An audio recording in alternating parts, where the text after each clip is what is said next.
پیارے پیارے اسلامی بھائیوں اور مدنی چینل کے ناظرین، سوشل میڈیا کے ناظرین، الحمدللہ عز و جل آج بہت خوشی کا دن ہے۔ آج دل کی کلیاں کھلی ہوئی ہیں کیونکہ آج اللہ کے گھر کا افتتاح ہوا ہے۔ سوچے نا، جب کسی کے بزنس کا افتتاح ہوتا ہے، کسی کے اپنے گھر کا افتتاح ہوتا ہے، کسی کی اپنی نئی دکان، نئے پلازا کا افتتاح ہوتا ہے، اس کو کتنی خوشی ہوتی ہے۔ مگر آج ایمان والوں کے دل میں خوشی اس لیے داخل ہو رہی ہے کہ الحمدللہ آج میرے گھر، اللہ کے گھر کا افتتاح ہوا ہے۔ اور پھر جس اخلاص کے ساتھ، جس محبت کے ساتھ یہ مسجد کی تعمیر ہوئی ہے، میں جب آپ کو اس کی داستان سناؤں گا تو آپ کو یقین کریں اس مسجد میں نماز پڑھنے کا شوق اور بڑھ جائے گا۔ میری نیت ہے انشاءاللہ، میں تو آج ہی بننے کے بعد پہلی بار آیا ہوں ماشاءاللہ، پہلے تو کئی بار آیا جب بن رہی تھی، تو میں انشاءاللہ آج اسی مسجد میں نماز سے یہاں سے اجتماع سے فارغ ہو کے میری بھی نیت ہے کہ میں 2 رکعت شکرانے کے بھی ادا کروں گا۔ یہ داستان ہے، یہ واقعہ ہے جو شروع ہوا UK کی سرزمین سے۔ ہوا یہ تھا کہ آج سے کچھ سالوں پہلے دعوت اسلامی کی مرکزی مجلس شورا کے نگران مولانا حاجی عمران اتاری صاحب کے ساتھ مجھے بھی اور ہمارے ایک اور اسلامی بھائی، انہوں نے نام لینے سے منع کیا ہے، آپ میں سے کئی لوگ تو انہیں جانتے ہیں، تو وہ بھی ہمارے ساتھ UK کے مدنی قافلے میں سفر پر تھے۔ ہم UK گئے تو وہاں پر یہ ہوا کہ ایک بہت ہی عالیشان مسجد ہے، مطلب یقین کریں کہ دنیا کی خوبصورت مسجدوں میں سے ایک مسجد ہے۔ جب ہم وہاں گئے، جب اس مسجد کو دیکھا تو بڑا ایمان تازہ ہوا۔ تو نگران شورا کی زبان سے ایک جملہ نکلا کہ کاش ایسی خوبصورت مسجد پاکستان میں بھی کوئی بنائے، کراچی میں بھی کوئی بنائے۔ تو جو کاروباری شخصیت، جو اسلامی بھائی ہمارے ساتھ تھے اس قافلے میں، انہوں نے کہا کہ آپ دعا کریں، میری نیت ہے میں انشاءاللہ کراچی کی ایک خوبصورت مسجد میں بناؤں گا انشاءاللہ۔ اچھا، یہ بات وہاں پوری ہو گئی۔ انہوں نے ماشاءاللہ، میں نے دیکھا کہ جیسے انہوں نے نیت کی تو انہوں نے اس مسجد کی تصویریں لینا بھی شروع کر دی، تصویریں لینا شروع کی۔ اچھا، بات آئی گئی ہو گئی، ظاہر نیت ہے تو بہت سارے لوگ کرتے ہیں، ٹھیک ہے نا، انہوں نے بھی نیت کر لی، ہم نے بھی کہا چلے اللہ خیر کرے۔ میرا خیال ہے 1-2 سال یا 1 سال گزر گیا ہوگا اس بات کو، تو اچانک اس اسلامی بھائی کا مجھے فون آتا ہے اور وہ کہتے ہیں کہ عبدالحبیب بھائی، وہ جو آپ کو یاد ہوگا ہم UK گئے تھے اور میں نے ایک نیت کی تھی۔ میں نے کہا بالکل یاد ہے۔ تو کہتے ہیں بس وہ میرا ایک معاملہ تھا وہ اللہ نے حل کر دیا ہے، اب آپ ایسا کریں مجھے کوئی پلاٹ لے کر دے دیں تو انشاءاللہ مسجد آپ خوش ہو جائیں گے، انشاءاللہ ایسی عالی شان مسجد بنائیں گے ہم انشاءاللہ۔ اچھا، انہوں نے تو فون رکھ دیا، میں سوچوں یا اللہ پلاٹ کہاں سے دوں گا، میں تو سمجھا کہ پلاٹ کے ساتھ وہ مسجد بنائیں گے۔ انہوں نے کہا نہیں، پلاٹ دعوت اسلامی نے دینا ہے، مسجد میں بنا کے دوں گا اور مسجد آپ کی طبیعت ہری بھری ہو جائے گی۔ ماشاءاللہ بڑی بات تھی ان کی۔ اچھا، شرط انہوں نے ایک اور لگا دی، کہتے ہیں پلاٹ بھی آپ نے لینا ہے گلستان جوہر میں۔ میں نے کہا کمال ہے بھائی، پلاٹ بھی لینا ہے گلستان جوہر میں بھی لینا ہے۔ اچھا، مجھے پتا تھا انہوں نے مسجد عالی شان بنانی ہے، تو میں نے کہا وہ کوئی گلی ولی کا پلاٹ تو چلے گا نہیں، پلاٹ بھی کوئی بڑی جگہ پر دینا پڑے گا، اچھا مہنگا پلاٹ۔ اب میں سوچ رہا ہوں یا اللہ، یہ میں یہاں مبلغین دعوت اسلامی اور جو لوگ مجھے سن رہے ہیں نا، جو بعض اوقات بڑا دینی کام کرنے میں گھبرا رہے ہوتے ہیں، رقم سن کے گھبرا رہے ہوتے ہیں، اللہ کیسے غیب سے مدد کرتا ہے آپ سنیے گا۔ 24 گھنٹے پورے نہیں گزرے تھے، 24 گھنٹے پورے نہیں گزرے، ایک دن پورا نہیں گزرا، مجھے ایک بندے کا فون آتا ہے اور شاید کئی سالوں بعد میری ان سے بات ہوئی ہوگی۔ میں جانتا ہوں ان کو 30-35 سال سے ہوں، بہت پرانے اسلامی بھائی ہیں۔ آپ یقین کریں، وہ موٹر سائیکل پر دیکھتا ہوں میں ان کو، بڑا نارمل سا ان کا رہن سہن ہے، آپ ان کو دیکھو تو آپ کو لگے گا کہ ایک نارمل مڈل کلاس کا اسلامی بھائی۔ مجھے ان کا فون آیا، کہتے ہیں عبدالحبیب بیٹا، کہتے ہیں مجھے بیٹا آپ کو کچھ پیسے دینے، مسجد بنانی ہے۔ میں نے کہا اچھا انکل کتنے پیسے دینے؟ وہ میرے پرانے ہیں، ابو کے دوست، تو میں انکل ان کو کہتا ہوں، میں نے کتنے پیسے دینے؟ تو انہوں نے کہا بس کچھ ہماری میمنی میں کہتے ہیں 7 روپے دینے ہیں۔ میں سمجھا کوئی 7 لاکھ ہوں گے یا شاید زیادہ 70 لاکھ ہوں گے۔ تو میں نے کہا کتنے پیسے؟ کہتے 7 کروڑ روپے دینے ہیں۔ اچھا، آپ یقین کریں اس بندے کو اگر میں آپ کو دکھاؤں نا تو وہ بندے کو آپ کبھی بھی نہیں سمجھ سکتے کہ وہ 7 کروڑ روپے دے سکتے ہیں۔ اچھا، میں نے دوبارہ ریپیٹ کیا، میں نے کہا آپ نے کیا فرمایا؟ مجھے یقین نہیں آیا۔ کہتے نہیں 7 کروڑ روپے دینے ہیں۔ میں نے کہا آپ نے مجھے فون نہیں کیا ہے، آپ کو بھیجا گیا ہے۔ کہتے کیوں کہہ رہے ہو ایسا؟ میں نے کہا میں صبح سے مجھے ایک بندے کا فون آیا، کہتا مسجد بنانی ہے، پلاٹ ڈھونڈ کے دے دو۔ اب میں سوچ رہا ہوں پلاٹ کے پیسے کہاں سے آئیں گے، اللہ نے آپ کو بھیج دیا میرے پاس۔ میں نے پھر یہاں کے جو ذمہ داران تھے، کچھ گلستان جوہر کا مجھے ہنٹ مل چکا تھا، تو میں نے گلستان جوہر کے ذمہ داران کو بھگایا۔ میں نے کہا دوڑو بھائی، 7 کروڑ روپے ہیں اپنے پاس، کوئی VIP پلاٹ ڈھونڈو جہاں پر جا کر ہم نے اللہ کا گھر بنانا ہے۔ اچھا، انہوں نے ڈھونڈتے ڈھونڈتے یہ پلاٹ ڈھونڈا۔ اب اور میں دیکھو اللہ کے راز کیسے ہوتے ہیں۔ یہ بندہ جس کا یہ پلاٹ تھا، مجھے فون آیا بروکر کا، کہتے ایک پلاٹ ہے، مین روڈ پر ہے، بہت اچھی لوکیشن ہے، مگر وہ کہتا ہے 7 کروڑ روپے سے 1 روپیہ کم نہیں کروں گا۔ بھائی وہی اماؤنٹ، میں کہوں یہ ہو کیا رہا ہے میرے ساتھ؟ پلاٹ دینے والا بھی آ گیا، رقم دینے والا آ گیا، بنانے والا بھی آ گیا۔ اچھا میں نے ان کو فون کیا، بھائی جس کے پیسے سے اجازت تو لینی ہے نا. میں نے کہا حضرت وہ ایک سودا ہو رہا ہے، پیسے ابھی آئے نہیں ہے میرے پاس، 7 کروڑ روپے کا پلاٹ ڈھونڈ لیا میں نے، آپ چلے دکھا تو دوں آپ کو. بعد میں بندہ کہتا ہے نا یار مجھے دکھایا نہیں آپ نے. کہتے مجھے کچھ نہیں دیکھنا، مجھے دعوت اسلامی پر اعتماد ہے، میرے پیسے لے جاؤ اور مسجد بنا دو. ہم نے پلاٹ کا سودا کیا، جن بھائی نے کہا تھا تعمیر کریں گے ان کے حوالے کیا. اللہ نے ان کو ایسا دل دیا ہے، آپ سب دیکھ ہی رہے ہیں کراچی کی. اور میں ان کی محبت اس مسجد سے میں جانتا ہوں کہ کس طرح کھڑے رہ کر اپنا گھر، جس طرح انہوں نے مجھے کہا تھا کہ جیسا ہم اپنا گھر بنائیں گے نا عبدالحبیب بھائی، اس سے اچھی انشاءاللہ اللہ کا گھر بنائیں گے انشاءاللہ. اور انہوں نے اسی محبت سے اس گھر کو بنایا. اچھا ہم کچھ دن پہلے، میں تو ان سے تھوڑا پیار بھی ہے نا، میں ضد کرتا تھا بھائی جلدی اوپننگ کریں، کتنا ٹائم ہو گیا. کہتے نہیں اوپننگ نہیں کروں گا جب تک ایک ایک چیز فائنل نہیں ہوگی، ایئر کنڈیشن بھی جب تک فائنل نہیں ہوگا، سب چیزیں لگیں گی نہیں. مسجد جب پوری کمپلیٹ ہوگی انشاءاللہ ہم جب افتتاح کریں گے. اب اخلاص دیکھیں ان دونوں بندوں کا. میں جو بتانا چاہ رہا ہوں نا، یہ مسجد سبحان اللہ، مجھے تو مسجد قباء کی فیضان نظر آ رہا ہے یہاں پر، کہ جس مسجد کو تقوی کی بنیاد پہ تعمیر کیا گیا، قرآن کہتا ہے نا، ہے بے شک ہم تو ان کے قدموں کی دھول کے برابر ہیں. فیضان مسجد قباء مجھے یہاں نظر کیوں آ رہا ہے کہ ان لوگوں نے بھی مجھے کہا ہے کہ آپ نے ہمارا مہربانی کر کے نام نہیں لینا ہے کہ کس نے مسجد بنائی ہے اور جس کا پلاٹ ہے. اب سنو، میں نے ان کو فون کیا 2 دن پہلے 3 دن پہلے، میں نے کہا حضرت وہ آپ نے یاد، اچھا وہ دیکھ کر بھی بھول گئے. میں نے کہا حضرت آپ کو یاد ہے آپ نے ایک پلاٹ دیا تھا، وہاں بڑی عالی شان مسجد بن گئی ہے، اب اس کا فلاں تاریخ کو افتتاح ہے، آپ نے آنا ہے. وہ پاکستان میں نہیں تھے، مجھے کہتے ہیں میں پاکستان میں نہیں ہوں اور میں نے آنا بھی نہیں ہے، آپ نے میرا نام بھی نہیں لینا ہے، بس اللہ قبول کر لے. دعوت اسلامی کا شکریہ کہ اس نے مجھے یہ موقع دیا ہے. کتنا سکھایا یار ان دونوں لوگوں نے ہمیں. کاش میں بھی سیکھوں اور آپ بھی سیکھیں. 2 باتیں بڑی اہم سیکھنے کو مل رہی ہیں کہ اللہ کے لیے نیکی کی ہے، نام کے لیے نہیں کی ہے. آج ادھر تھوڑے سے پیسے دے، ہمیں چاہیے ہوتا ہے اعلان ہو، تصویر آئے، پتہ چلے لوگوں کو. یہ اللہ پاک کا احسان ہے ان لوگوں پر، اور اللہ ان کے صدقے ہمیں بھی ایسا اپنی راہ میں خرچ کرنے کا جذبہ عطا فرمائے. دل سے میری دعا، آپ یقین کریں میں آ رہا تھا میری آنکھوں میں آنسو تھے. میں نے کہا یا اللہ یہ کیا کام ہوا ہے تیرے گھر کا. یعنی یہ صرف مسجد نہیں ہے، اس کے پیچھے جو نیتیں ہیں نا، انشاءاللہ آپ دیکھیں گے میرا رب انشاءاللہ ایسی رحمت فرمائے گا اس جگہ پر کہ یہ اسلام کا عظیم مرکز بنے گا. یہاں علماء بنیں گے، یہاں عالمہ بنیں گی بچیاں ہماری انشاءاللہ، یا حافظ بنیں گے، اور یہاں سے انشاءاللہ پوری دنیا میں دین کا پیغام پہنچے گا انشاءاللہ. کیونکہ یہ جس نیت سے بنائی گئی ہے نا، اصل چیز تو انما الاعمال بالنیات ہے. اعمال کا دار و مدار نیتوں پر ہے. نہ بنانے والے کو نام کی فکر ہے، نہ پلاٹ دینے والے کو نام کی فکر ہے. میرے بس آپ کام کریں بس، اور ہمیں بتائیں کرنا کیا ہے. سبحان اللہ. اور دوسری بات جو ہمیں اس کام میں سیکھنے کو ملی کہ دیکھیں مسجد بنائی کیسی ہے. میں یہاں یہ بھی مشورہ دوں گا کہ اللہ پاک اگر مال دینا تو بہترین خرچ کیا کرو. ہمارے یہاں مسجدیں لوگ بناتے ہیں، اس کی ٹوٹیاں نہیں ہوتی ہیں، اس کے دروازے نہیں ہوتے ہیں، باتھ روم کا حال برا، تو مسجد میں لائٹیں نہیں ہیں، پنکھے نہیں چل رہے. اللہ کے بندوں، اللہ کا گھر تو میرے گھر سے اچھا ہونا چاہیے، سکون ہونا چاہیے. آپ دیکھیں نا اس مسجد میں آپ آئیں، مسجد تو ایسی ہونی چاہیے کہ بندہ آئے تو باہر جانے کو جینا چاہے. بندہ کہے 2 رکعت نفل اور پڑھ لوں. ورنہ بعض اوقات مسجد میں گرمی ہو رہی ہے، مطلب محلے میں سب کے گھر اچھے بن جاتے ہیں، مسجد کے لیے پیسہ نہیں نکالتے لوگ. میں سب ان لوگوں سے بات کر رہا ہوں جو مجھے اس وقت سن رہے ہیں اور لائیو سنیں اور بعد میں سنیں کہ یار سب سے پہلے تو میرے پورے جیسا محلہ اللہ نے دیا، گھر دیے، ان گھروں سے اچھی مسجد بنائے. میں اس میں آپ کو ایک راز بھی بتاتا ہوں، ایک سائیکالوجیکلی بات بتاتا ہوں. دیکھیں ذرا یہ بائک والے بھائی تھوڑا مائک ٹھیک کریں، شور کر رہا ہے. دیکھیں ایک بات سمجھیں کہ آج کے دور میں یوتھ نوجوان مسجد میں نہیں آ رہے، کم آ رہے ہیں. اب آپ مسجد بھی اتنی مشکل بنا دو، مسجد کے اندر فیسلٹیز بھی نہ دو، تو لوگ کیسے آئیں گے مسجد میں؟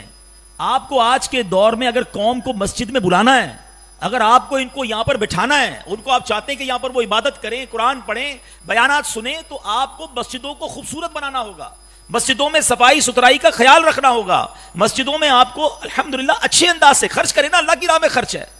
تو انشاءاللہ یہ اس طرح کا ٹرینڈ ڈیولپ ہونا چاہیے. ماشاءاللہ میں 3-4 دن پہلے لاسٹ ویک ہی میں نے بیان کیا گلشن معمار میں ماشاءاللہ مسجد ہے، آپ کبھی موقع ملے تو وہاں بھی جائیں. وہ بھی ایک ماشاءاللہ ایک اسلامی بھائی نے اپنے والد کے نام کی بنائی ہے، ابن آدم مسجد. کیا مسجد بنائی ہے، بندہ دیکھے تو ایمان تازہ ہو جاتا ہے. تو ماشاءاللہ دعوت اسلامی بھی اب جو مساجد بناتی جا رہی ہے، ظاہر ہے جیسا ڈونیشن ملے گا تو الحمدللہ عالی شان مسجدیں بن رہی ہیں. تو اللہ کرے اللہ مجھے بھی توفیق دے اور آپ کو بھی توفیق نصیب فرمائے کہ زندگی میں ایک مسجد ضرور بنائیں گے انشاءاللہ. اچھا مزے کی بات بتاؤں، ہو سکتا ہے یہاں بہت سارے اسلام ایسے ہوں گے، بلکہ اکثر ایسے ہوں گے جو سوچ رہے ہوں گے یار اپنے پاس تو اتنے پیسے نہیں ہیں، ہم کہاں سے بنائیں گے. اللہ دل دیکھتا ہے، وہاں نیتیں دیکھی جاتی ہیں. ہاں آپ نیت تو کر لو نا کہ اللہ مجھے مسجد بنانی ہے، اللہ انتظام خود کر دے گا. میں جب اللہ کے گھر کو بنانے کی نیت کروں گا تو غیب کے خزانوں سے دینا اسی نے ہے. اور ہاں انشاءاللہ آگے میں آپ کو حدیث سناؤں گا. اللہ کے حبیب علیہ الصلوۃ والسلام فرماتے ہیں جو اللہ کے لیے مسجد بنائے اللہ اس کے لیے جنت میں گھر بناتا ہے. اچھا پھر ایسا نہیں ہے کہ بڑی مسجد بنائے کروڑوں روپے کی, نہیں. ایک اور حدیث پاک ہے, اس کا مضمون ہے جو چڑیا کے گھونسلے جتنی بھی حدیث بنائے اللہ چڑیا کے گھونسلے جتنی بھی مسجد بنائے اللہ قریب اسے بھی جنت میں گھر عطا فرمائے گا.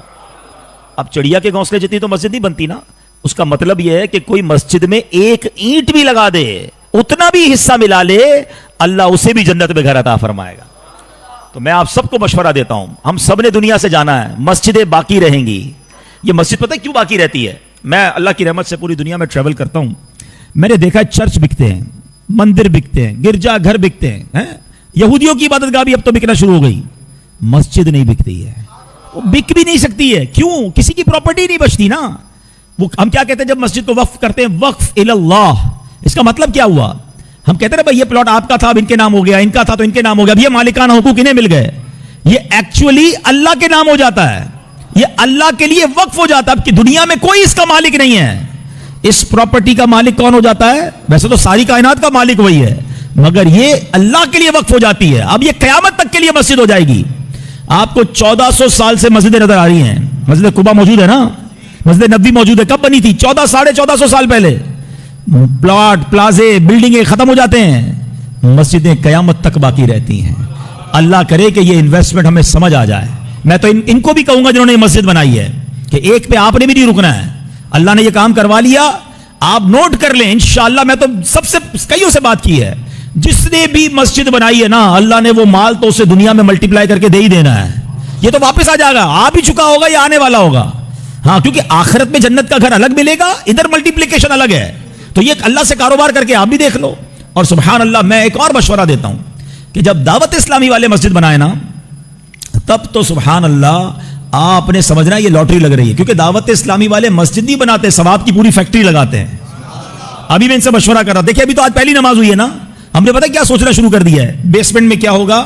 انشاءاللہ ہم پلان کر رہے ہیں کہ بیسمنٹ میں ہماری اسلامی بہنوں کا اجتماع ہوگا.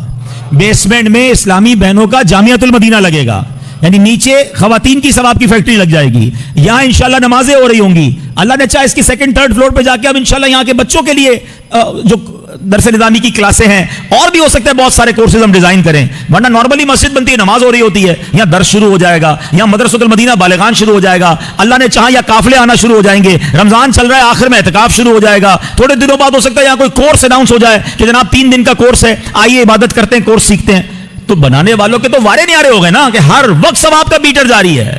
تو دعوت اسلامی والے جب مسجد دنیا میں کہیں بنائے, میرا آپ کو مشورہ ہے کہ وہ آپ کے پاس آئے نہ آئے, آپ خود آگے بڑھیں کہ یار تھوڑا حصہ میرا بھی ملا لو یار, میری ماں کے نام پر, میرے والد کے نام پر, آپ کی مہربانی مجھے پارٹنر بنا لو, کیونکہ یہ قیامت تک ثواب چلتا رہے گا اور مجھے بھی اس کا ثواب ملتا رہے گا. اللہ ہماری دعوت اسلامی کو سلامت رکھے. اس مسجد کو بنانے والوں کو پہنچ گئی یہ کیسا بندہ ہے, تو عرض کیا گیا یہ وہ شخص ہے جس میں 3 صفات ہیں. اب غور کیجئے گا, یعنی آپ سوچیں جس کا مقام عرش الہی کے نور تک پہنچنا ہو. ٹھیک ہے, آپ سمجھیے, پہلے میں آپ کو سمجھاتا ہوں یہ سٹیٹس کیا ہے. بارے شریعت میں ہے کہ مسلمانوں کی روحیں جو ہیں وہ مختلف مقامات پر رہتی ہیں. جیسا اس کا رتبہ, جیسا اس کی زندگی کے اعمال, ویسا اس کی روح کو مقام ملتا ہے. بعض لوگوں کی روحیں قبروں میں رہتی ہیں, بعض لوگوں کی روحیں جو ہے زمزم شریف کے کنویں میں رہتی ہیں, بعض مرحومین وہ ہوتے ہیں جن کی روح زمین و آسمان کے درمیان ہوتی ہے. کسی کی پہلے آسمان, کسی کی دوسرے, کسی کی تیسرے, چوتھے, 5ویں, 6ٹھے, 7ویں آسمان. جیسا مرتبہ ایسا اس کی روح کو عروج ملتا ہے. اور بعض کی آسمانوں سے بھی بلند, بعض روحیں عرش کے نیچے کندیلوں میں رہتی ہیں, بعض کی اعلیٰ علیین میں رہتی ہیں. ہم اللہ سے دعا کرتے ہیں اللہ ہم جب دنیا سے جائیں ہماری روح کو اعلیٰ علیین میں جگہ عطا فرما. سوچئے کہ یہ بندہ کیسا ہے کہ عرش کے نور میں لپٹا ہوا ہے. تو 3 اس کی خصلتیں. اب غور کر لیجئے یہ 3 عادتیں کتنی کمال کی ہیں, اور ہم ان عادتوں کو اپنا رہے ہیں یا نہیں اپنا رہے. تو آج اتنی مبارک رات, خوشی کی رات, میرا ایک ماننا ہے کہ آپ کے یا میرے گھر کا افتتاح ہو یا میرے کاروبار کا افتتاح ہو اور پہلا دن ہو, میں نے دیکھا ہے فرسٹ ڈے کاروبار کا افتتاح کرنے والے بھی ڈسکاؤنٹ دیتے ہیں, کہتے ہیں سارے گیسٹ آج خوش ہو کر جائیں, پہلا میرے گھر کا دن ہے, جو آئے مہمان کو میں اچھا کھلاؤں پلاؤں, خوش کر کے بھیجوں. آج کس کے گھر کا افتتاح ہے؟ اللہ خالی ہاتھ نہیں لوٹائے گا. ہاں آج سمجھ لو مانگنے کی رات ہے, ہاں آج رحمتیں لوٹنے کی رات ہے, آج سب کو ملے گا. کیونکہ کریم کے گھر کا افتتاح ہے نا. آج دنیا والے کے گھر کا افتتاح ہو, اس کے کسی کاروبار کا افتتاح ہو, وہ آنے والوں کو نوازتا ہے, تو میں تو کریم کے گھر میں آیا ہوں, خالی ہاتھ کیسے جاؤں گا؟ تو آج اچھی نیتیں کر کے جانا ہے. تو اب یہ 3 کام یاد کر لیں. کیا فرمایا؟ اس کی 3 خصلتیں. نبی پاک کو عرض کیا کہ حضور یہ 3 کام کرتا تھا. اس کی زبان ہمیشہ ذکر الہی سے تر رہتی تھی. نمبر 2, اس کا دل مسجد ہی میں لگا رہتا تھا. اور نمبر 3, اس کی وجہ سے کبھی اس کے والدین کو برا بھلا نہیں کہا گیا. اب غور کیجئے یہ 3 اوصاف ہمارے اندر ہیں کہ نہیں؟ کیا ہم ذکر الہی کرتے ہیں؟ کیا ہماری زبان ذکر و درود سے تر ہوتی ہے؟ آج کتنے کتنے دن گزر جاتے ہیں ہم ذکر الہی نہیں کرتے ہیں. آپ کو پتا ہے سب سے افضل ذکر کیا ہے؟ حدیث پاک میں فرمایا افضل الذکر لا الہ الا اللہ. اچھا تمنا ہم سب کی ہے کہ مرتے وقت ہم سب کو کلمہ نصیب ہو, لیکن اگر میں آپ سے پوچھوں کہ آج پورے دن میں کتنی بار کلمہ پڑھا ہے, پچھلے پورے ہفتے میں کتنی بار کلمہ پڑھا ہے؟ سوچے نا. مرتے وقت کلمہ چاہیے, زندگی میں کوئی کلمہ پڑھنے کے لیے تیار نہیں ہے. فضول باتیں گھنٹوں کروا لیں, اتنی بحث کرتے لوگ, دنیا بھر کے عجیب عجیب ریٹ معلوم کر رہے ہیں. آج کا سونے کا دام یہ بہت سونا ہائی جا رہا ہے. ڈسکس کیا ہو رہا ہے؟ گولڈ ڈسکس ہو رہا ہے. بھائی تم کو لینا ہے کچھ گولڈ؟ لینا میں نہیں, ایسی چیک کرتا ہوں. اتنا ٹائم ہے. آج پیٹرول کا دام یہ, انٹرنیشنل اسٹاک ایکسچینج یہ. بھائی کیا کرنا ہے اس کا جس کا فائدہ کوئی نہیں؟ اتنی دیر کلمہ پڑھ لیتے نا بھائی, اتنی دیر درود پاک پڑھ لیتے, اتنی دیر کوئی اور اللہ کا ذکر کر لیتے. ذکر الہی نہیں کرنا, باتیں کروا لو گھنٹوں. چائے کے ہوٹل پر بیٹھیں گے 1 گھنٹے تک چائے پوری نہیں ہوگی. ٹائم بہت ہے, ٹائم نہیں ہے تو ذکر الہی کا ٹائم ہے. اللہ قرآن میں سنو کیا فرماتا ہے. اللہ کے حبیب, اللہ کے پیارے کلام میں اللہ فرماتا ہے یا ایھا الذین آمنوا اذکروا, یا ایھا الذین آمنوا اللہ الحمدللہ اللہ اکبر. کتنی دیر لگی؟ 10 سیکنڈ نہیں لگے. ٹھیک ہے, 10 سیکنڈ میں کتنے پیسے کما لیتے ہو بھائی؟ کبھی سوچئے گا. جتنا بھی بڑا آپ کا کاروبار ہے, آپ مہینے کا کروڑ روپے کماتے ہو, ملٹیپلائی کریں, ڈیوائڈ کریں, 10 سیکنڈ میں کتنے بناتا ہوں؟ چند روپے بنیں گے, مشکل سے شاید چند روپے بھی نہیں بنیں گے. لیکن ہم سب نے, اللہ قبول فرمائے, تو ہم سب نے یہاں بیٹھے بیٹھے کیا کما لیا؟ میرے نبی علیہ السلام کے سچے وعدے ہیں, جو ایک بار سبحان اللہ کہے اس کے لیے جنت میں درخت لگا دیا جاتا ہے. ایک بار الحمدللہ کہے جنت میں درخت, ایک بار اللہ اکبر کہے جنت میں درخت لگ جاتا ہے. مگر ذکر الہی نہیں کرتے. اگر ہمیں کوئی کہے کہ جناب آج رمضان اسکیم آ رہی ہے کہ جو جتنی بار سبحان اللہ کہے گا اتنے 1000 روپے ملیں گے, جتنی بار الحمدللہ کہے گا اتنے 1000, ایک درود پاک پر 1000, ایک کلمہ پاک پر 1000. سچ بتاؤ کیا ہوگا؟ لوگ کہیں گے موبائل بند, 30 ڈیز کچھ کام نہیں کروں گا, تسبیح ہوگی اور میں آؤں گا. یار دنیا کے پیسے کے لیے ہم تیار ہو جائیں, اور ہر سبحان اللہ پر جنت کا ایک درخت ہے, ہم کیوں تیار نہیں ہوتے؟ تو پلیز یہ غور کیجئے کہ وہ نور, عرش کے نور میں لپٹا ہوا شخص کون تھا جس کی زبان ذکر الہی سے تر رہتی تھی. اور ذکر الہی کا ایک اور انداز کیا ہے کہ ہم اپنی باڈی کا بھی ذکر کریں. پتہ ہے پوری باڈی ذکر کب کرتی ہے؟ جب آپ نماز پڑھتے ہیں. یہ اللہ کا شکر بھی ہے, اور یہ ذکر, یہ بدن کا ذکر ہے پورا. آپ ود ایکشن اللہ کا ذکر کر رہے ہیں نا, تلاوت بھی کر رہے ہیں, رکوع بھی کر رہے ہیں, تسبیح بھی پڑھ رہے ہیں, سجدہ بھی کر رہے ہیں. اللہ کرے کہ یہ والا ذکر بھی ہمیں نصیب ہو جائے. ادھر نمازیں قضا ہو جاتی ہیں لوگوں کی. اب ذرا پیر مہر علی شاہ صاحب کا جملہ سنو, بڑوں کی بڑی باتیں نا. آپ پتہ کیا کہتے ہیں؟ پیر مہر علی شاہ صاحب کون ہے؟ آئے ہائے, بہت زبردست عاشق رسول. یہ وہ ہستی ہیں کہ جن کو نبی پاک کا دیدار نصیب ہوا, اور پھر انہوں نے کلام لکھا اج سکھ متراں دی ودھیری ہے. آخر میں کیا لکھتے ہیں؟ کتھے مہر علی کتھے تیری سنا. اب یہ وہ مہر علی کہتے ہیں. سنو, پیر مہر علی شاہ صاحب کہتے ہیں کہ جانور تو شرعی احکام کا پابند نہیں ہے نا, اس پر تو کوئی شریعت لاگو نہیں ہوتی, مگر آپ فرماتے ہیں کہ حلال جانور بھی ہو, اگر اس پر چھری پھراتے ہوئے اللہ کا نام نہ لیا جائے تو وہ جانور حرام ہو جاتا ہے. غور کرو, جانور شریعت کا پابند نہیں ہے, اس کا دم ذکر اللہ کے بغیر نکل جائے تو وہ حرام ہو جاتا ہے. تو جس کی ہر سانس شریعت کی پابند ہے, ہم انسان ہیں نا, ہم تو مسلمان, ہم تو شریعت کے پابند ہیں نا, اگر یہ سانس ذکر الہی کے بغیر نکل جائے تو اس کا فائدہ کیا ہوگا؟ کیسی مثال دی ہے. اس کا وہ جو خون نکل رہا ہے, اس کا جو دم نکل رہا ہے, اگر اس وقت اللہ کا ذکر نہ لیا وہ حرام ہو گیا. ہمارا تو دن رات ذکر الہی کے بغیر چل رہا ہے, فکر ہی کوئی نہیں ہے. اے میرے پیارے اسلامی بھائیو, پلیز رمضان آ رہا ہے, بی پریپیئر. خدا کی قسم یہ اللہ کا بہت بڑا انعام ہم پر ہونے جا رہا ہے. ہم اللہ سے اس کے, آج گھر میں افتتاح کی پہلی رات دعا کرتے ہیں, اللہ ہمیں خیر سے رمضان نصیب کیجیے مالک. رمضان سے پہلے ہم دنیا سے نہ جائیں، اور اللہ رمضان بھی صحت و عافیت کے ساتھ عطا کرنا. اللہم بلغنا رمضان بالصحت وعافیہ. اور میرے مولا یہ رمضان ہماری زندگی کا یادگار رمضان بنا دے. اس میں ہم خوب عبادتیں کریں، اے اللہ خوب نمازیں پڑھیں، کوئی روزہ قضا نہ ہو جائے، ساری تراویحاں پڑھنا میرے پیارے اسلامی بھائیوں. یہ لاٹری ہے ہماری، ہمیں اندازہ نہیں ہے. سچ بتاؤں رمضان بخشوانے آ رہا ہے. نبی پاک کی ایک حدیث رمضان کی فضیلت کے لیے کافی ہے. میرے آقا فرماتے ہیں اگر میری امت کو معلوم ہوتا کہ رمضان کیا ہے وہ تمنا کرتے کہ سارا سال ہی رمضان ہو. مولا علی پتہ ہے کیا فرماتے؟ شیر خدا کرم اللہ تعالی وجہ الکریم فرمایا اگر اللہ کو اس امت کو عذاب دینا ہوتا نا تو اس امت کو سورہ اخلاص اور رمضان عطا نہ فرماتا. اس کا مطلب عذاب سے بچانے والے ہیں یہ. قرآن کو پکڑ لو، رمضان کو تھام لو، رمضان کی برکتیں لوٹنی ہیں. مگر ادھر لوگوں نے رمضان کو کچھ اور بنایا ہوا ہے. ہاں آج کل تو ایک عجب ٹرینڈ بنا ہوا ہے. ہمارے یہاں رمضان عبادت کے لیے ایسا لگتا ہے کھانے پینے کے لیے آ رہا ہے. ابھی تیاریاں ہو رہی ہوں گی، کچھ لوگ اسٹور بھر رہے ہوں گے، ریٹ بڑھ جائے گا، کچھ لوگ کاروبار کی تیاری کر رہے ہوں گے، گھروں میں جناب کھانے پینے کی آئٹمیں خریدی جا رہی ہوں گی، بھائی افطاری سحری کا انتظام. یعنی کمال ہے یار. ہم یہ کیوں نہیں سوچ رہے کہ رمضان میں فٹ رہوں گا کہ نہیں؟ اگر کسی کو کوئی بیماری ہے تو ڈاکٹر کے پاس جائے کہ ڈاکٹر صاحب کو ایسی دوائی دے میں سارے روزے رکھ سکوں، تراویح میں کوئی پرابلم نہ ہو، میری صحت مضبوط رہے. پریپریشن فار عبادت کہاں ہے؟ سوچیے تو صحیح. ورنہ یقین کریں جو پیکج ہے نا، سب سے پہلے مجھے بتائیں ہمیں بہکاتا کون ہے؟ ہمیں عبادت سے دور کون کرتا ہے؟ بتاؤ نا. شیطان. ہمارا دشمن کون ہے؟ شیطان ہی کو بند کر دیا. یعنی مزیدار بات دیکھے کہ جس نے مجھے ڈی ٹریک کرنا ہے، جس نے مجھے عبادت سے ہٹانا ہے، اس کو تو اللہ نے بند کر دیا. اچھا پھر دنیا کا دستور کیا ہے؟ جتنا چیلنج زیادہ اتنا ریوارڈ زیادہ. آپ کو کہا جاتا ہے نا یہ ٹارگٹ پورا کرو پھر اتنے پیسے ملیں گے، پھر آپ کو جناب اتنا انسینٹو ملے گا. عقل کیا کہتی ہے کہ ہوتا یہ کہ اللہ فرماتا کہ بھائی شیطان کا پاور بڑھا دیا ہے، وہ زیادہ اٹیک کرے گا، اب تم نیکی کرو تو زیادہ ثواب ملے گا. پھر تو سمجھ آتا ہے مقابلہ بڑھا تو ثواب بڑھا. نہیں، شیطان بند، کوئی بہکانے والا نہیں ہے. اب سبحان اللہ نفل پڑھو تو فرض کا ثواب ملے گا، فرض پڑھو تو 70 گنا ثواب ملے گا. روزہ رکھو تو اللہ فرماتا ہے روزہ دار کی جزا میں خود ہوں. روزہ دار کا سونا بھی عبادت. روزہ دار کے منہ سے بدبو جو بو آتی ہے افطار سے پہلے، فرمایا وہ مشک کی خوشبو سے زیادہ اللہ کے یہاں پسندیدہ ہے. راتوں کو رحمت کے دروازے کھول دیے جاتے ہیں. اور میں آپ کو ایک اور بات بتاؤں، be prepare for the first night. Ramzan کی پہلی رات انشاءاللہ 2-3 دن میں آنے والی ہے، ایسی اسپیشل رات ہے. سبحان اللہ. حدیث پاک میں آتا ہے جب رمضان کی پہلی رات آتی ہے اللہ اس امت پر نظر رحمت فرماتا ہے، اور جس پر رب نظر رحمت فرمایا اسے کبھی عذاب نہیں دے گا.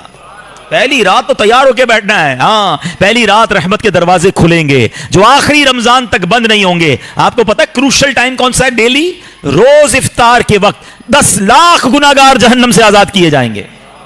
بتاؤ افطار کے وقت کیا کیفیت ہونی چاہیے. ہمارے گھر میں تو افراتفری ہے. ہماری بہنوں کو تو خدا کے واسطے اس بار ٹرینڈ چینج کرو نا. ہماری فیملی آخری منٹ تک کچن میں رہتی ہے. ان کو بھی کہیں 10-15 منٹ پہلے سارے کام کر لو، بس جو بھی گرم ٹھنڈا ہے ٹھیک ہے آ کے بیٹھ جاؤ. اب دسترخوان پر کاش ہاتھ اٹھے ہوئے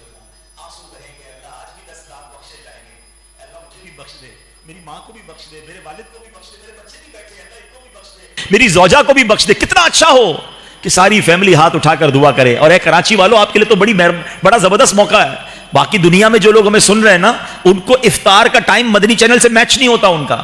ہم تو کراچی میں اور فیضان مدینہ میں افطار کے وقت سبحان اللہ کیا منظر ہوتا ہے. آپ کو پتا ہے 5000 لوگ اعتکاف میں بیٹھ رہے ہیں. پوری دنیا سے 5000 افراد آ رہے ہیں اور ان کو انشاءاللہ ہم پلان کر رہے ہیں. اب 5000 افراد اگر انشاءاللہ بیٹھیں گے اور ان کے ہاتھ اٹھے ہوں گے اور اللہ کے ولی کے ساتھ وہ دعائیں کر رہے ہوتے ہیں، اگر ہم بھی اپنے گھر پہ یا تو وہاں پہنچ جائیں، وہاں نہیں آ سکتے تو مدنی چینل پر سارے گھر والے مل کر دعا میں شامل ہو. یہ 10 لاکھ گناہگار بخشے جا رہے ہیں. پلیز اس کی تیاری کرنی ہے. آپ کو بتائیں رمضان میں ہر سجدے پر حدیث پاک کا مضمون ہے 1500 نیکیاں دی جاتی ہیں اور ہر سجدے پر جنت میں سرخ یاقوت کا ایک گھر عطا فرمایا جائے گا. وہ لوگ سوچے جو تراویحوں سے بھاگ جاتے ہیں، 3 روزہ تراویح، 7 روزہ تراویح. میں نہیں کہتا نہیں ہونی چاہیے، مگر 3 روزہ کا مطلب یہ نہیں کہ پڑھ کے غائب. پورا رمضان تراویح پڑھے نا، ہر سجدے پر آپ کو 1500 نیکیاں مل رہی ہیں. پھر کیسے آپ کا جناب آپ سجدہ نہ کرنے کو جی چاہتا ہے.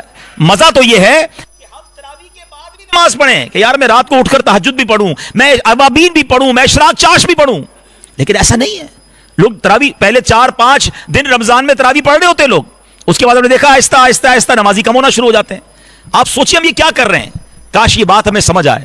تو اے میرے پیارے اسلامی بھائیو اس بار نیت کریں کہ رمضان میں پوری تراویح پڑھیں گے انشاءاللہ، رمضان میں پورے روزے رکھیں گے تو انشاءاللہ اس کی برکت ہمیں نصیب ہوں گی. درود پاک پڑھ لے، صلو علی الحبیب. بہرحال انشاءاللہ آواز جا رہی ہے جتنی جا رہی ہے، آپ انتظام کریں. تو میں یہ عرض کر رہا تھا کہ ہمیں یہ بات سمجھنی ہے کہ یہ اللہ کے ذکر سے اپنی زبانوں کو تر رکھنا جو ہے یہ بہت بڑی نعمت ہے. تو انشاءاللہ رمضان میں پریکٹس کریں کہ ہم اللہ پاک کا ذکر کریں گے. انشاءاللہ ہم انشاءاللہ اس میں اللہ نے چاہا تو یہ پریکٹس ایسی کر لیں کہ ہم پورا رمضان پھر عبادت کریں گے انشاءاللہ، اور رمضان کے بعد بھی ذکر الہی میں رہیں گے انشاءاللہ. اب دوسری بات وہ یہ ہے کہ ہمیں یہ غور کرنا ہے کہ دوسرا اس کا وصف کیا تھا کہ اس کا دل مسجد میں لگا رہے. اب ہمارا دل کیا مسجد میں لگتا ہے؟ اب رمضان آ رہا ہے، ہم نے دیکھا کئی لوگ مسجد میں آتے ہیں لیکن مسجد میں آنے کے بعد باہر نکلنے کی بڑی جلدی ہوتی ہے. ان کو یہ بڑا کب نکلوں مسجد سے باہر. نہیں، مسجد میں دل لگاؤ، یہ اللہ کا گھر ہے. مومن کی مثال دی گئی کہ مومن مسجد میں ایسے ہوتا ہے جیسے مچھلی پانی کے اندر ہوتی ہے. لیکن بعض لوگ ہم نے دیکھا کہ مسجد میں آتے ہیں تو ایسا لگتا ہے مچھلی پانی کے باہر ہے. مچھلی پانی کے باہر کیسے تڑپ رہی ہوتی ہے، ان کو بھی ایسی تڑپ لگی ہو جلدی بھاگیں، امام صاحب بس سلام پھیرے تو ہم نکل جائیں. کیوں؟ باہر بیٹھنے کے لیے آپ کے پاس ٹائم ہے، مسجد میں کیوں نہیں بیٹھنا بھائی؟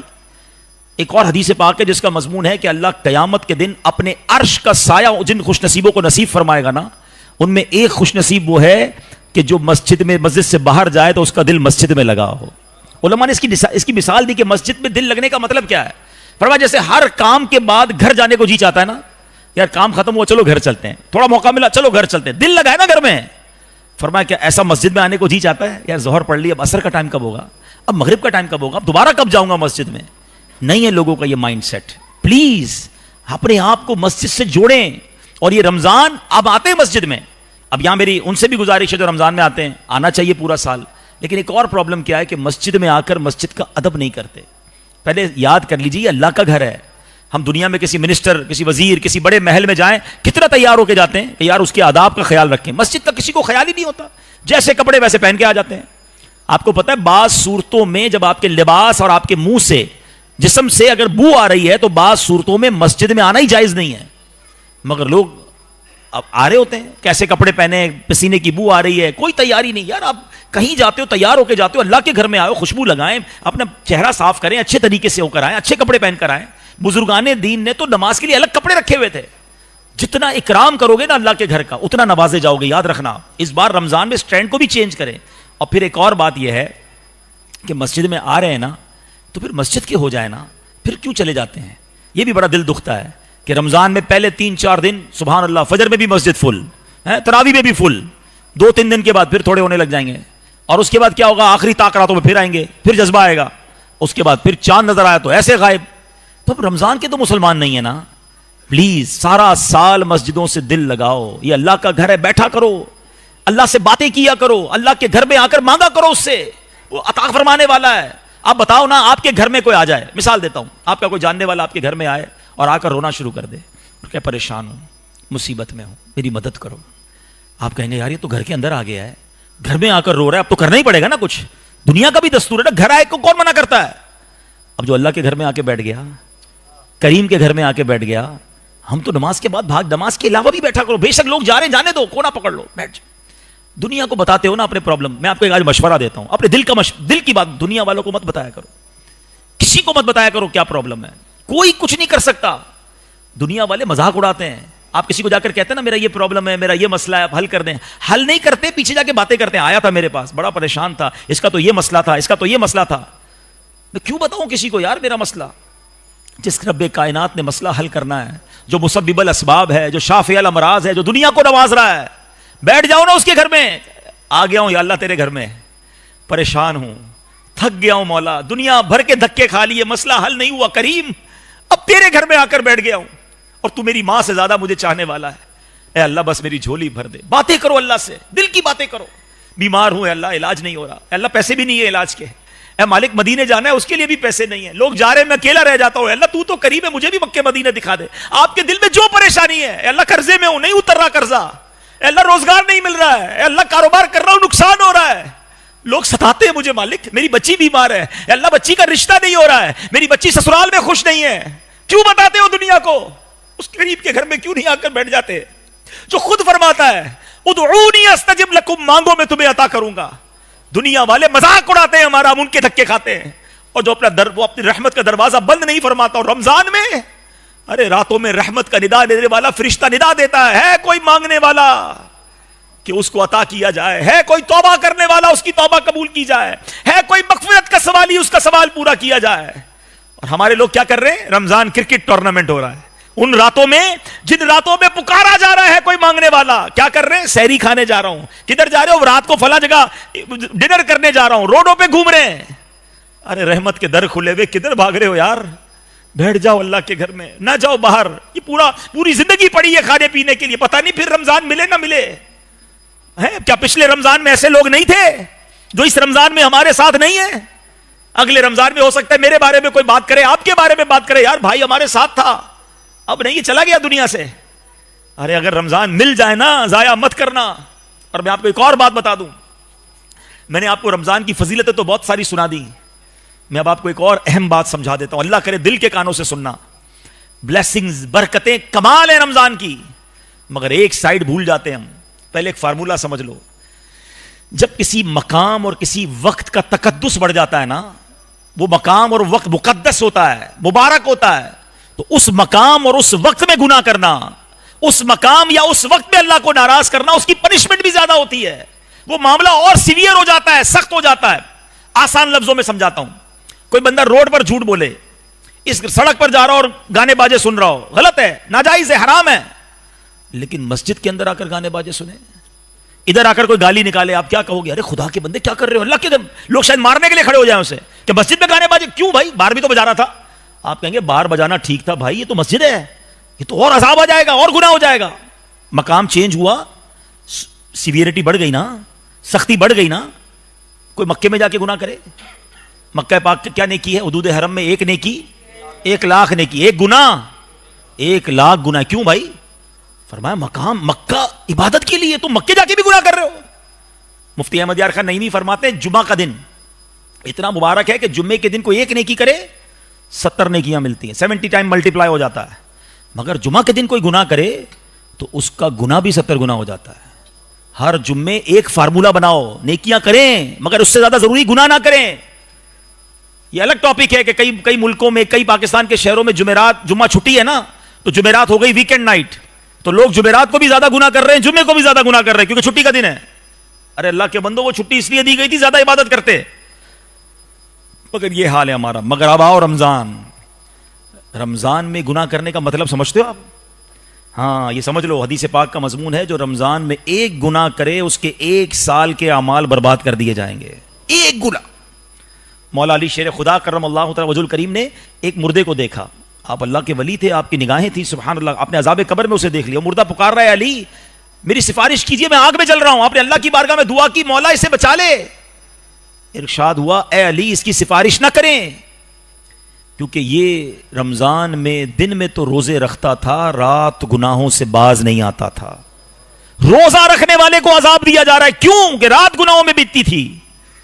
ہم سوچیں, ہم میں سے بہت سارے لوگ ہیں جو روزے رکھتے ہیں, بڑی اچھی بات ہے, روزہ قضا نہیں ہونا چاہیے, تراویح بھی پڑھ لیتے ہوں گے, مگر گناہ سے بچ رہے کہ نہیں بچ رہے, یہ زیادہ ضروری ہے. چیک کریں وہ تمام دروازے بند کرنے مجھے رمضان سے پہلے کہ جن سے میں گناہ کر بیٹھتا ہوں. آپ کو اور مجھے ایک بار بیٹھنا پڑے گا, تسلی سے سمجھنا پڑے گا کہ کون کون سا ایسا دروازہ ہے جس سے میں گناہ کر بیٹھتا ہوں, تاکہ وہ دروازے سارے بند کر دوں, ورنہ مر جاؤں گا. رمضان میں گناہوں کی عادت رہی تو میں تو مارا گیا نا, لوگ بخشے جا رہے اور میں گناہ کر کے عذاب کا حقدار بن رہا ہوں اتنے مقدس مہینے میں.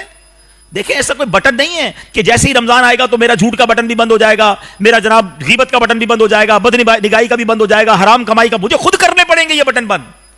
اس کے لیے ذہن ایک بار بیٹھے, دیکھیں میں آپ کو مشورہ ہی دے سکتا ہوں. سب سے پہلے, اچھا مجھے کسی نے کہا کہ میرے شاید زبان سے یہ نکل گیا کہ گانا باہر بجانا بھی ٹھیک ہے. نہیں, باہر بھی حرام ہے, مسجد میں بجانا اور سخت حرام ہے. تو اب میں آپ کو مشورہ دیتا ہوں. مشورہ یہ ہے کہ آپ سب سے زیادہ جو ہمیں گناہوں میں مبتلا آسانی سے کر دیتا ہے نا, وہ ہمارا موبائل فون ہے. ہم نے عجیب معاملہ ہے, لوگوں کے موبائل فون میں اتنے پیجز لائک کیے ہیں, اتنے گروپوں میں شامل ہیں, جب کھولتے کوئی نہ کوئی ویڈیو آ جاتی ہے جس میں بے پردگی ہے, میوزک ہے, حرام ہے. آپ رمضان میں کم از کم اپنی عادت بنائیں کہ سوشل میڈیا پہ نہیں جانا ہے. ضرورت ہے واٹس ایپ وغیرہ کی تو بھائی میسج کر دیا, کسی کو فون کر لیا, باقی سوشل میڈیا اس لیے نہ کھولیں گے تو کچھ نہ کچھ ایسا ہو جائے گا, ایک گناہ 1 سال کے اعمال نہ برباد کر دے. سیکنڈ نمبر پہ یہ دیکھیں کہ اگر کچھ دوستوں کی گیدرنگ ایسی ہے کہ میں جب بھی جاتا ہوں غیبت, چگلی, ہنسی مذاق, کسی کو تنگ کرنا, جھوٹ, نہیں یار میں اس گیدرنگ میں نہ جاؤں کیونکہ وہاں جاؤں گا تو گناہ ہو جائیں گے, میں تلاوت کر لیتا ہوں, میں مسجد میں وقت گزار لیتا ہوں, میں کوئی اور نیکی کر لیتا ہوں. نہیں, کوئی دوست وغیرہ رات نہیں جاگ سکتے, سو جائے. گناہ نہیں کرنا. پہلا فارمولہ یہ بنائیں کہ اس بار ماہ رمضان میں نے کوئی گناہ نہیں کرنا ہے انشاءاللہ. ٹی وی آپ کو مدنی چینل کھولنا ہے کھولیں, ورنہ ٹی وی بھی نہ کھولیں. اپنے آپ کو بچائیں, کیونکہ یہ مقدس بھائی. آپ خود سوچیں یار, اللہ نے ہماری بخشش کے لیے شیطان کو بند کر دیا, ثواب بڑھا دیا, اور پھر بھی ہم گناہ کریں تو غضب کو دعوت دینا ہے نا. تو نیت کر لیں انشاءاللہ. اور بیسٹ طریقہ اگر واقعی اپنے آپ کو کوئی بندہ سمجھتا ہے نا کہ یار مجھے گناہ سے واقعی بچنا ہے, اس رمضان میں ایک گناہ نہیں کرنا, تو بیسٹ وے پتہ ہے کیا ہے؟ دعوت اسلامی والوں کو اللہ سلامت رکھے, پورے مہینے کا اعتکاف کروا رہے ہیں. فیضان مدینہ میں پورے مہینے کا 5000 لوگ پوری دنیا سے آ رہے ہیں, ریکویسٹیں کر رہے ہیں میں داخلہ مل جائے. تو یہ دعوت اسلامی نے کر دکھایا نا. ایک مہینہ کر کے دیکھ لیں اعتکاف, لائف چینج ہو جاتی ہے, لوگ بدل کے جاتے ہیں. پورا مہینہ نہیں تو 10 دن کا اعتکاف کریں. دعوت اسلامی والوں کے ساتھ اعتکاف کا فائدہ یہ کہ وہ صرف اعتکاف نہیں ہوتا, وہ پوری ٹریننگ ہوتی ہے. تو انشاءاللہ ہم عبادت کرنے والے بن جائیں گے. تو بس اس رمضان میں نیت کر لیں انشاءاللہ ایک گناہ بھی نہیں کروں گا انشاءاللہ. آخری بات بیان ختم کرنے سے پہلے کہ اس بندے کا تیسرا وصف کیا تھا کہ وہ اپنے ماں باپ, اس کی وجہ سے اس کے ماں باپ کو برا بھلا نہیں کہا جاتا تھا. ہاں یہ بڑی اہم بات ہے. میں اور آپ غور کریں کہ ہماری وجہ سے ہمارے ماں باپ کی تعریف ہوتی ہے, یا لوگ ہمارے ماں باپ کو بھی برا بھلا کہتے ہیں کہ ایسا بیٹا, گالیاں دیتا ہے, سب سے لڑتا ہے, پورے محلے کو پریشان کرتا ہے, جب دیکھو موٹر سائیکل سے سائلنسر نکال کے گھوم رہا ہے. کیا کیا لوگ کر رہے ہیں, لوگ اس کی وجہ سے ماں باپ کو کہتے ہیں یہ تربیت کی ہے ماں باپ نے. وہ کتنا بدبخت ہے کہ جس کی وجہ سے اس کے ماں باپ انتقال بھی کر گئے ہوتے ہیں, پھر بھی لوگ ان کے ماں باپ کو کہہ رہے ہوتے ہیں کہ یار کیا اولاد چھوڑ کے گئے, سب کو پریشان کر رہا ہے. ایسے مت بنو, ماں باپ کے لیے خوشی کا باعث بنے. یعنی اللہ کرے میں ایسی اولاد بنوں کہ مجھے دیکھ کر لوگ کہیں کہ ماشاءاللہ کیا تربیت کی ہے ماں باپ نے. یہ بیٹا ایسا ہے تو ماں باپ کیسے ہوں گے, یہ بیٹا تو ماں باپ کی مغفرت کا ذریعہ ہے. ایسے بنے نا کہ میرے ماں باپ کی نیک نامی کا ہم باعث بنے. مگر آج حال کیا ہے, ماں باپ کو زندگی میں بھی دکھ دیتے اور ماں باپ کو مرنے کے بعد بھی دکھ دیتے. ہاں اولاد اگر برے کام کرے تو ماں باپ کی روح کو تکلیف ہوتی ہے. اے وہ میرے بھائیوں جن کے ماں باپ چلے گئے ہیں, وہ کام نہ کرو جن کی وجہ سے ماں باپ کو تکلیف ہوتی ہے. زندگی میں اپنے ماں باپ کا خیال رکھیں, ان کی دعائیں لیں.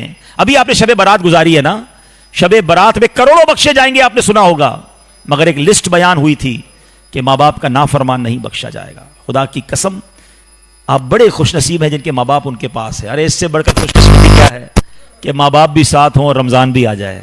آئے ہائے, افطار میں ماں ساتھ ہو, افطار میں والد ساتھ ہو, تو چاہیے کیا, ان کی دعائیں ہوں گی تو میرا تو بیڑا پار ہو جائے گا نا. مگر ہمارا حال یہ ہے کہ ماں باپ گھر میں ہوتے ہوئے بھی ہم سے تکلیف میں ہوتے ہیں. پوچھو ان سے جن کے ماں باپ چلے گئے ہیں, بڑے یاد آتے ہیں, خاص طور پہ ان دنوں میں تو بہت یاد آتے ہیں. تو اپنے ماں باپ کی قدر کیجئے, ان کی دعائیں لیجئے. اور یہاں میں ماں باپ سے بھی ایک بات کرنا چاہتا ہوں کہ جو آج کا دور ہے نا, اس میں خدا کے واسطے اپنے بچوں کا خیال رکھیں. ان بچوں کو ایسی صحبتوں سے بچائیں جو ایمان چھیننے والی. آج سے کچھ عرصہ پہلے پتہ کیا ہوتا تھا کہ بچے بری صحبت میں جا کر بے عمل ہو رہے تھے, بے نمازی ہو جاتے تھے, ناچ گانوں میں پڑ جاتے تھے, غلط کاموں میں پڑ جاتے, وہ بھی غلط تھا. مگر آج تو ایسی صحبتیں آ گئی ہیں کہ بچوں کا ایمان جانے کا ڈر ہو گیا ہے. جگہ جگہ الگ الگ قسم کے جناب فتنے سر اٹھا رہے ہیں, اور جناب کسی ماں باپ کو, کچھ لوگوں کو فکر ہی نہیں ہے. اب دیکھیں نا, آئے دن آپ کیا خبریں سن رہے ہیں. اسکول کالجز میں بڑا شوق ہے پڑھانے کا, میں نہیں کہتا نہ پڑھاؤ, لیکن یہ تو چیک کرو اس کا ماحول کیسا ہے, کہ ہر جگہ بھیجنا ضروری ہے. میں بھی پچھلے دنوں میں نے نگران شورا کا ایک بیان سن رہا تھا. اب دیکھیں یہ حال ہو گیا ہمارے, میں شہر کراچی کی بات کر رہا ہوں. ایک اسکول میں کمپلین کی ماں باپ نے کہ ہمارا بیٹا انگلش میڈیم اسکول میں ہم نے داخل کروایا ہے, مگر اس گھر آ کے کہتا ہے السلام علیکم, گھر آ کر کہتا ہے ماشاءاللہ سبحان اللہ, یہ اسکول میں کیا سکھا رہے ہیں آپ اس کو, ہم نے یہ پڑھنے تو نہیں بھیجا. اسکول والوں نے سرچ کیا تو پتا چلا کہ ایک ٹیچر ہے, وہ یہ سکھا رہے ہیں. ان کو بلایا, آپ کیوں کر رہے ہیں؟ کہا میں نے سوچا کہ اسلامی آداب بھی سکھا دوں بچوں کو. آپ کو پتا ہے اس اسکول کی انتظامیہ نے اس ٹیچر کو فارغ کر دیا. ماں باپ کو یہ گوارا نہیں ہے کہ ہم تو ماڈرن بنانا چاہتے ہیں, ہم تو جناب اس کو دنیا بھر کی ٹیکنالوجی سکھانا چاہ رہے ہیں, دین کہاں سے سکھانا شروع کر دیا آپ نے. یہ کیسے مسلمان ماں باپ ہیں؟ اور پھر کیا ہو رہا ہے, میں اشارتاً کہہ دوں گا, جو آج کل سوشل میڈیا پہ چل رہی ہے خبریں, ہر تھوڑے دنوں بعد آپ سنتے ہیں کہ ڈرگ پیتے ہوئے اور پتہ نہیں کن کن چکروں میں ایک لڑکے نے دوسرے لڑکے کو مار دیا. وہ اسکول کے کالج کے دوست تھے نا. کیا ہو رہا ہے اسکول کالجز میں؟ پلیز دھیان تو رکھو, یہ ہماری اولاد ہے, یہ کہاں جا رہی ہے؟ ایسی تعلیم کس کام کی جو میرے بچے کا دین ایمان آخرت برباد کر دے. اور میرے لیے میرے سرمایہ کیا ہے, میرا پھل کیا ہے؟ نیک اولاد. یاد رکھیے گا, آپ کے پاس اربوں روپے, اور اگر اولاد فرما بردار نہیں تو کس کام کے؟ وہ اولاد بعد میں آپ ہی کے پیسے کو عیاشی میں خرچ کرے گی.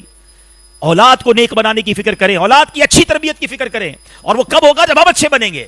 ہم اچھے بھی بنیں اور اولاد کو اپنے ساتھ رکھیں, اولاد کے ہم دوست بن جائیں, اس سے پہلے کہ کوئی اور دوست بن کے اس کا دماغ خراب کر دے. پلیز آپ کو پتا ہے، میں آپ کو مشورہ دیتا ہوں، آپ سب سے پہلے کوشش کریں آپ کی اولاد نمازی بن جائے. خدا کی قسم خوش نصیب ہے وہ ماں باپ جن کی اولاد نمازی ہے. وہ کچھ اور کرے نہ کرے، دن میں 5 بار باوضو قبلہ رو ہو کر اتحیات میں بیٹھ کر میرا بیٹا کیا پڑھے گا؟ ربنا اغفر لی ولوالدی وللمؤمنین یوم یقوم الحساب. ارے اس باپ کی قسمت پر قربان، 5 وقت جس کا بیٹا بیٹی نماز میں اپنے ماں باپ کے لیے دعائیں کر رہے ہیں. نمازی بنایا تو ہوگا نا. جس نے نماز پڑھنا نہ سکھائی، جس نے دین نہ سکھایا، مرنے کے بعد وہ کیا اصالہ ثواب کریں گے؟ تو خدا را اپنی اولاد کی فکر کریں. اور آج کے دور میں اللہ سلامت رکھے دعوت اسلامی کو، جو لاکھوں نوجوانوں کو عالم بنا رہی ہے، حافظ بنا رہی ہے. اب تو دعوت اسلامی نے اسی لیے اپنے اسکول بنانا شروع کر دی ہے. ہم جب یورپ اور UK جاتے نا تو ہمیں لوگ پتہ کیا کہنے لگے ہیں؟ کہتے ہیں ہمیں مسجد نہیں چاہیے، ہمیں پہلے اسکول چاہیے. مسجد نہیں ہوگی تو ہم گھر میں نماز پڑھ لیں گے. اسکول میں بھیجنا ضروری ہے. خدا کے واسطے دعوت اسلامی اسکول بنا کر دے، ورنہ اسکول میں جا رہے ہیں یورپ میں بچے، ان کا ایمان ہی جا رہا ہے. وہ ماں باپ کی نہیں سنتے، کہتے ہیں ہمیں اسلام اچھا نہیں لگتا، ہم کوئی اور مذہب اختیار کر رہے ہیں. کیا بچا ان ماں باپ کے پاس جن کی اولاد ہی ایمان سے چلی گئی؟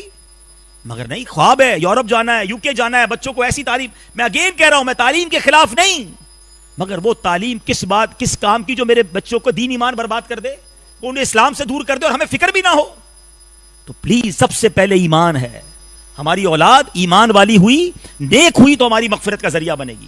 خود بھی آئیں دعوت اسلامی کے ماحول میں، بچوں کو بھی لے کر آئیں. کم از کم ایک بار قافلے میں چلے جائیں اپنے بچوں کو لے کر. چلو بیٹا ہم چلتے ہیں ایک بار 3 دن قافلے میں، انشاءاللہ اللہ پاک ہدایت دینے والا. ہم کوشش تو کریں نا، اللہ کرے کہ یہ بات دل میں اتر جائے. تو بہرحال ایک بار پھر میں دل کی گہرائیوں سے تمام لوگوں کو جنہوں نے اس مسجد کو بنانے میں حصہ لیا، تعاون کیا، ان کا شکریہ بھی ادا کرتا ہوں، ان کو مبارکباد بھی پیش کرتا ہوں. اور الحمدللہ میں چاہوں گا اگر ہمارے کیمرہ مین تھوڑا سا لائیو جو ہمارے ناظرین دیکھ رہے ہیں ان کو مسجد اگر دکھا سکیں، امید ہے آپ نے دکھائی ہوگی. تو میں کچھ نام بھی لینا چاہوں گا ماشاءاللہ. ہاں ایک اور بھی اس کہانی میں ایک اور ٹویسٹ بھی تھا. میں نے کہا نا سارے کام اللہ کے راز کے ہیں. اب جب مسجد بنانے کا وقت آیا نا تو پرانا واقعہ آپ کو یاد ہوگا کہ پلاٹ کیسے ملا، تعمیر کا بندہ کیسے ملا، کیا ہوا. ہم گئے بحریہ ٹاؤن، ہم نے کہا مسجد کیسی ہونی چاہیے. تو ہم بحریہ ٹاؤن گئے، نگران شورا بھی ساتھ تھے. اتفاقاً ہم کسی اور کام سے گئے تھے. تو وہاں کی ایک بڑی عالی شان مسجد میں ہم نے نماز پڑھی، مغرب کی نماز مجھے یاد پڑتا ہے پڑھی. تو میں نے اس مسجد کی تصویریں کھینچنا شروع کی. میں نے کہا یار کیا مسجد بنائی ہے. وہ جو ہماری مسجد بنے گی نا گلستان جوہر میں، ہم کوشش کریں گے ایسی مسجد بنائیں. اس کے بعد اب آرکیٹیکٹ کے پاس جانا ہوا کہ بھائی یہ مسجد بنانی ہے تو ہمیں ڈیزائننگ چاہیے. تو میں نے ان سے جا کر کہا کہ آپ نے کوئی مسجد بنائی ہے آج تک؟ تو وہ کہتے ہیں بحریہ ٹاؤن کی آپ نے فلاں مسجد دیکھی ہے؟ میں 1 رات پہلے دیکھ کر آیا ہوں. میں یقین کریں اس پوری مسجد کی سٹوری میں ہی حیران ہوں آج تک. تو میں نے کہا ہاں میرے موبائل میں مسجد. بولے موبائل چھوڑے میں آپ کو کمپیوٹر پہ دکھاتا ہوں. انہوں نے کمپیوٹر کھولا، اس کا پورا مجھے ڈرائنگ دکھائی. بولا وہ مسجد میں نے بنائی ہے. میں نے کہا آپ نے بنائی ہے؟ میں کل رات دیکھ کر آیا ہوں. تو میں نے کہا میں یہ والی مسجد بنانی ہے.